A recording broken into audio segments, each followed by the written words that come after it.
প্রাণীপ্রেমী রুহুল খানের পাশে বিএনপির ভারপ্রাপ্ত চেয়ারম্যান তারেক রহমান মঙ্গলবার তার পক্ষ থেকে সহযোগিতা ও প্রাণী পরিচর্যার বিভিন্ন উপকরণ তুলে দেয়া হয় রুহুল খানকে।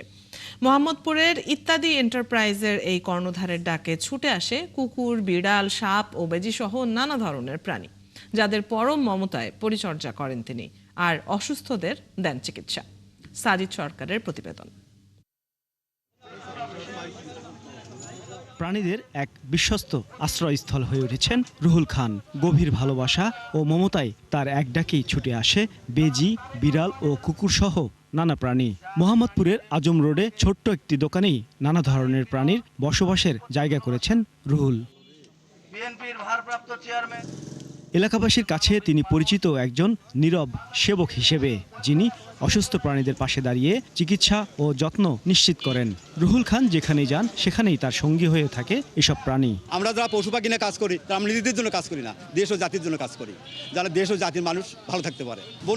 বনের হলো আপনার বেজি, যে বেজি মানুষকে দেখলে 200 মাইল দূরে থাকে, ডাক দিলে ভাই বা মামাকে ডাক দিলে চলে আসে। তার এই মহত্বের খবর দেশের গণ্ডি পেরিয়ে বিভিন্ন দেশে ছড়িয়ে পড়েছে।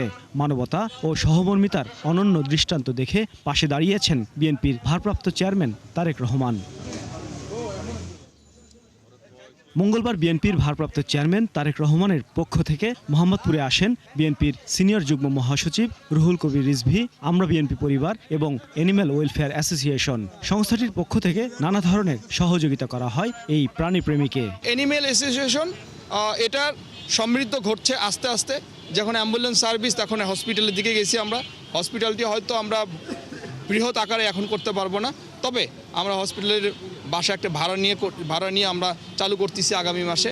আপনারা দোয়া করবেন যাতে আমরা জনাব তারেক রহমানের পরামর্শে এই অ্যানিম্যাল অ্যাসোসিয়েশনকে উত্তরোত্তর আরও সমৃদ্ধ করতে পারি এবং মানুষের পাশাপাশি আমরা যেন দেশের সকল প্রাণী, পশু পাখি সবার কাজে লাগতে পারি। মানুষ যখন প্রাণীদের প্রতি সহানুভূতিশীল হয়, নিরাপদ আবাসস্থল নিশ্চিত করে, তখন এটি মানব সমাজের পরিপক্কতা ও উন্নত নৈতিকতার প্রতিফলন ঘটে বলে মন্তব্য করেন রুহুল কবির রিজভী। প্রত্যেকটি প্রাণী আল্লাহ বিশেষ কারণেই তৈরি করেছে এবং দেখা গেছে যে প্রত্যেকটা প্রাণী মানব কল্যাণের জন্য, মানুষের যাতে উপকারে লাগে, এই কারণেই আল্লাহ সৃষ্টি করেছে। তো আমি বলবো যে এই রুহুল ভাই আজকে যেভাবে কুকুরকে পরিচর্যা করেন, বিড়ালকে করেন, অন্যান্য প্রাণীকে করেন, বেজিকে করেন, হ্যাঁ ডাক দিলে চলে আসে, এটা তো শুধু নিছক প্রাণী প্রেমী বলে সেটা না, এটা মানব জাতিকে দারুণভাবে উপকৃত করে।